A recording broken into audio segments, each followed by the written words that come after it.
The ANC concludes its election workshop in Boksburg today. They seem to be spending a lot of time there. The party is not leaving anything to chance in what they see as a crucial election for them next year as they bid to retain power. Their electoral fortunes have been declining with every passing election since 1994. eNCA senior reporter Siphamandla Goge is tracking those developments for us as always. You also seem to be spending a lot of time in Boksburg over the last few weeks. Unfortunately. Not that there's anything wrong with welcome to our viewers from Boksburg.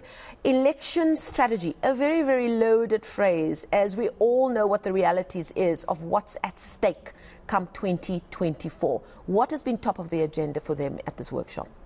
I think this National Elections Strategy Workshop for the ANC is simply an exercise where they examine their performance, but simply put, how to retain political power.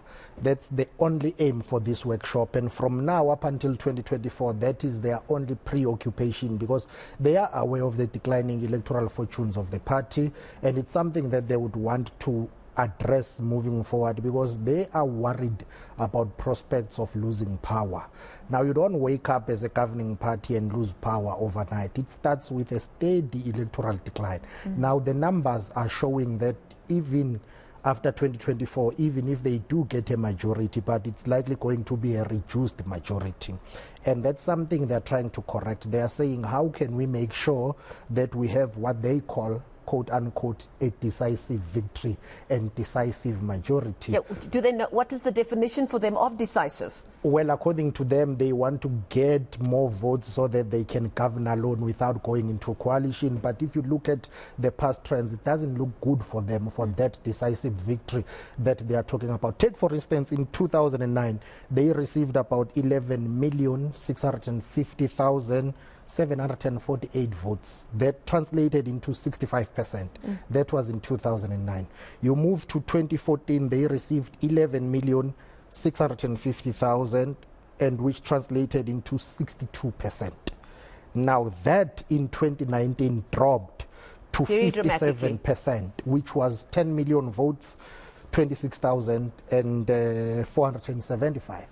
Now that tells you that if you look at that trend, they are on a slopey path, they are on a declining path. And it's something that they would want to address, because their own president, Mr. Cyril Matamela Ramaphosa, who by the way is out of the country, he's in Burundi attending a summit that deals with peace and stability in the DRC and the Great Lakes region. He admits in a recorded message that he sent to the elections workshop that this coming election will be the most difficult one for the governing ANC. He says they need to make sure that they go out there to campaign. His message to his foot soldiers is that they need to make sure that they highlight the successes of the government, or rather of the governing party from 1994. So moving forward, brace yourself to see a lot of, I wouldn't call it propaganda, but a lot of what they call positive message, whereby they say this is what we have done since 1994, because their president is of the view that the ANC is not communicating effectively their gains. They are aware that a number of issues will be factors for this election. You take the issue of the rolling power cuts. Their national chairperson, Kwere Mantashe, considered when he addressed the Memorial Tambo lecture, or the OR Tambo Memorial lecture, he considered that if the ANC-led administration is unable to deal with the issue of load shedding by December this year, it will be a factor for them campaigning next year. Sluggish economic growth, rolling blackouts which lead to job losses affecting households, rampant corruption, violent crime, all those issues will feature strongly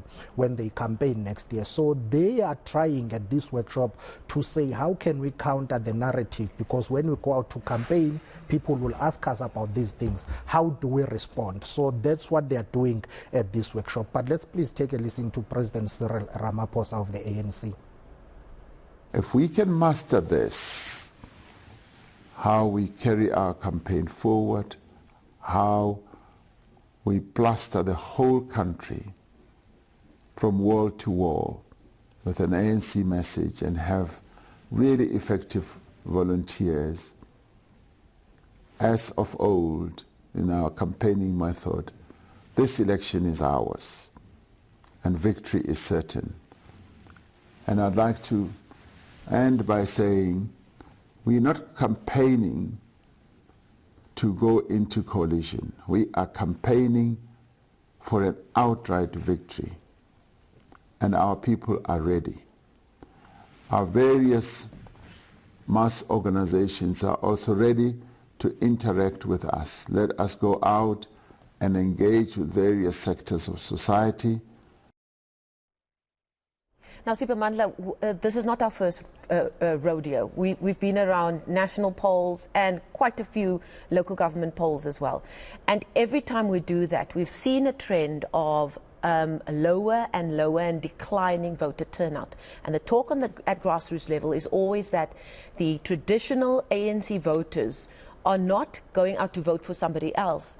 They are almost punishing the ANC by not turning up at all, and therefore the low voter turnout has also had a big impact on the results of the ANC over the last few polls, both national and local government. Are we dealing with people at this workshop who will be honest enough to point to the fact that that too is an issue, and that too is something that they need to strategize quite seriously around? If they were honest, they would listen to their president, who told them yesterday that they need to re-engage and reconnect with the voters. It would appear to me that the ANC is not worried about the opposition.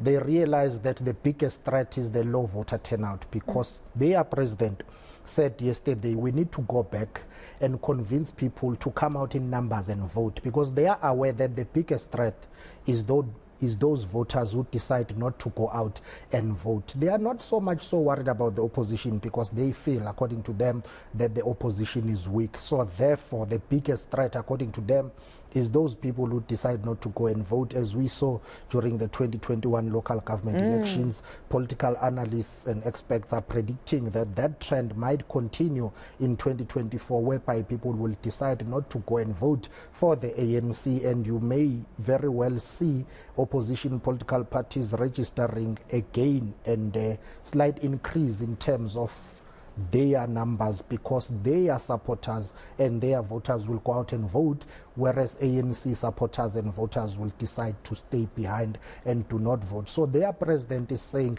let's re-engage. That is the term he used yesterday when he addressed them. Will they be honest enough to say, we have made some serious blunders? I mean, they had all the goodwill. People trusted them, and they made serious blunders in some instances, to such a point that they have misgoverned in some instances in this country.